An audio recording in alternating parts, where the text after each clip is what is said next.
Hello everyone. Video ini dibuat berdasarkan pernyataan yang dibuat oleh para imam, ahli Taurat, dan tua-tua waktu mereka mengatakan dia menyelamatkan orang lain, sementara dirinya sendiri dia tidak bisa selamatkan. Perkataan-perkataan ini dibuat mengenai Tuhan Yesus yang pada saat itu tergantung di kayu salib. Lalu mereka katakan, kalau dia sesungguhnya adalah Raja Israel, biarlah dia sekarang turun dari kayu salib. Dan barulah kami akan percaya bahwa dia sesungguhnya adalah anaknya God.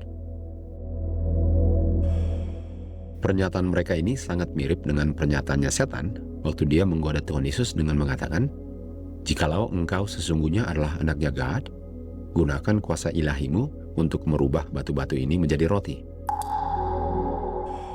Ini sama dengan apa yang dikatakan di kayu salib. Kalau engkau sesungguhnya adalah anaknya God, turun dari kayu salib, maka kami akan percaya. Kita tahu bahwa mereka tetap tidak akan percaya seandainya Tuhan Yesus menunjukkan kuasa ilahinya dengan cara dia turun dari kayu salib. Sebagaimana setan juga tidak akan mengakui bahwa Tuhan Yesus adalah anaknya God seandainya Tuhan Yesus merubah batu menjadi roti. Bukti yang paling jelas dan nyata akan keilahiannya Tuhan Yesus ialah waktu Tuhan Yesus membangkitkan Lazarus yang sudah mati selama 4 hari lamanya. Kuasa ilahinya untuk memberikan kehidupan kepada orang yang sudah mati adalah bukti yang membuktikan bahwa sesungguhnya dia adalah anaknya God. Sister White mengsetarakan arti kata kuasa ilahi dengan arti kata anaknya God. Dengan kata lain, untuk mengakui keilahiannya ialah untuk mengakui bahwa Kristus adalah anaknya God. Sebaliknya, untuk menyangkal keilahiannya ialah untuk menyangkal bahwa Kristus adalah anaknya God. Dan itulah sebabnya mengapa setan menggoda Tuhan Yesus dengan mengatakan, kalau engkau sesungguhnya adalah anaknya God, tentu saja engkau memiliki kuasa ilahi untuk merubah batu-batu ini menjadi roti. Karena seandainya Kristus menggunakan kuasa ilahinya untuk memenuhi kebutuhan pribadinya, maka dia akan melakukan hal yang bertentangan dengan apa yang dikehendaki Bapanya. Dengan kata lain, dia akan kedapatan berdosa. Dan inilah yang setan sedang lakukan melalui pemimpin-pemimpin agama, agar Tuhan Yesus menggunakan kuasa ilahinya untuk turun dari kayu salib, agar rencana keselamatan buyar. Jadi setelah orang-orang Farisi mendengar laporan bahwa Tuhan Yesus membangkitkan Lazarus, yang mana kebangkitannya adalah bukti bahwa Tuhan Yesus adalah anaknya God, maka sejak hari itu mereka merencanakan kematiannya. Mereka hendak membunuh Tuhan Yesus oleh karena kuasa ilahinya adalah bukti yang tidak bisa disangkal bahwa dia sesungguhnya adalah anaknya God. Jadi dengan cara olok-olokan yang ditujukan kepada Tuhan Yesus yang sedang tergantung di kayu salib, setan berusaha untuk membatalkan rencana keselamatan manusia dengan berharap Tuhan Yesus turun dari kayu salib. Para pemimpin agama ini tidak menyadari bahwa pernyataan mereka adalah kebenaran yang mereka sendiri tidak bisa mengerti waktu mereka mengatakan dia menyelamatkan orang lain sementara dia tidak bisa menyelamatkan dirinya sendiri. Tuhan Yesus adalah juru selamat dunia.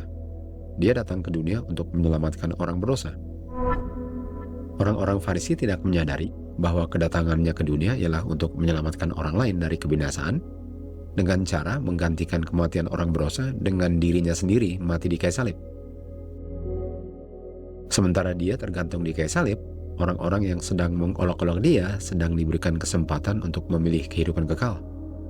Karena yang sedang diolok-olok sedang memikul dosa seluruh dunia, termasuk dosa-dosanya mereka yang sedang mengolok-olok dengan catatan dia tidak turun dari kayu salibnya. Untuk turun dari kayu salib ialah untuk membiarkan orang berdosa mati kematian kekal tanpa kebangkitan untuk selama-lamanya. Untuk tidak turun dari kayu salib ialah untuk memberikan kesempatan kepada seluruh umat manusia untuk memilih kehidupan kekal tanpa batasnya. Waktu mereka mengatakan dirinya sendiri dia tidak bisa selamatkan, mereka tidak menyadari bahwa yang mereka katakan adalah kenyataan kebenaran bahwa Tuhan Yesus tidak bisa menyelamatkan dirinya sendiri. Karena untuk menyelamatkan dirinya sendiri ialah untuk tidak mengasihi orang berdosa. Pilihannya antara menyelamatkan diri atau menyelamatkan orang lain. Pilihan untuk menyelamatkan diri sangat bertentangan dengan karakter ilahinya. Anak datang ke dunia untuk mengungkapkan karakter Bapanya di surga, yaitu God is love. Kasihnya Bapa diungkapkan melalui anaknya yang Bapa berikan sebagai korban yang menggantikan kematian orang berdosa. Mustahil untuk Bapa menahan anaknya di surga dan membiarkan orang berdosa dibinasakan. Mustahil untuk Tuhan Yesus turun dari kayu salib untuk menyelamatkan dirinya, karena hal itu sangat bertentangan dengan karakternya sendiri yang mengungkapkan dengan sempurna karakter Bapanya. Mustahil untuk Tuhan Yesus mengeluh sementara dia diperlakukan dengan sangat kasar dan tidak adil. Karena dia datang ke dunia untuk diperlakukan sebagaimana orang berdosa sepatutnya diperlakukan, agar kita yang sepatutnya diperlakukan sebagaimana Kristus diperlakukan oleh orang-orang yang dipenuhi roh setan dapat diperlakukan sebagaimana Kristus sepatutnya diperlakukan. Dia yang kesalahannya di mata para pemimpin agama adalah perbuatan baiknya, digantung di kayu salib sebagai seorang penjahat, dan tidak pernah dia mengangkat tangannya untuk membela dirinya, ataupun keluar dari mulutnya kata-kata kutukan terhadap penganiayanya. Ia tertindas dan dianiaya, namun ia tidak membuka mulutnya.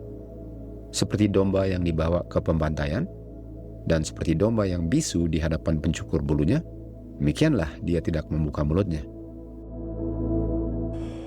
Ia menunjukkan kuasanya untuk menyelamatkan dalam kasus pencuri yang bertobat, tetapi dirinya sendiri tidak dapat diselamatkan. Dan inilah rahasia kekuatannya untuk menyelamatkan orang lain. Bukan hanya karena dia tidak mau menyelamatkan dirinya sendiri, bukan hanya karena dia tanpa pamrih melupakan dirinya sendiri, tetapi dia memang tidak menyelamatkan dirinya sendiri. Menyelamatkan dirinya sendiri berarti kebinasaan bagi semua orang lain. Karena jika dia berencana untuk menyelamatkan dirinya sendiri, maka dia tidak perlu datang ke dunia dan mengekspos dirinya pada celaan dan kekejaman. Tetapi hal seperti itu tidak pernah akan terjadi, karena Tuhan Yesus tidak bisa menyelamatkan dirinya sendiri dengan cara itu. Karena penyelamatan diri seperti itu adalah suatu keegoisan, dan tidak ada keegoisan di dalam dirinya. Kristus sama sekali tidak dapat tinggal di surga dan membiarkan manusia dibinasakan. Dan karena dia tidak dapat menyelamatkan manusia, sementara menjaga dirinya sendiri dalam kenyamanan surga dan terpisah dari manusia berdosa dan masalah orang berdosa, maka dia menyerahkan dirinya bagi kita semua. Dan oleh sebab itu, mustahil untuk dia turun dari kayu salib untuk menyelamatkan dirinya sendiri dan membiarkan kita semua dibinasakan. Tanpa menyadari hal itu, para pemimpin agama mengatakan orang lain dia selamatkan, sementara dirinya sendiri dia tidak dapat selamatkan. Mereka tidak sadar bahwa pernyataannya mereka benar, oleh sebab mereka adalah bagian dari orang lain yang Kristus mau selamatkan dari tipuan setan dan dari kebinasaan kekal. Kebenaran firman Tuhan tidak bisa disembunyikan. Contohnya, iblis-iblis yang merasuki kedua orang di Gadara mengakui bahwa Tuhan Yesus adalah anaknya God. Demikian juga para pemimpin agama mengakui misinya anak Bapa di dunia, yaitu menyelamatkan orang berdosa, dan juga mengakui karakter ilahinya, yang mana mustahil bagi Kristus untuk menyelamatkan dirinya sendiri dengan membiarkan manusia berdosa dibinasakan. Dia menyelamatkan orang lain, sementara dirinya sendiri dia tidak dapat selamatkan. Itu adalah pengungkapan kasih Bapa yang begitu besar bagi orang berdosa dengan memberikan satu-satu anaknya yang dibegotten, agar barang siapa percaya kepadanya tidak perlu binasa, tetapi memperoleh kehidupan kekal. May the truth set us free. To God be the glory.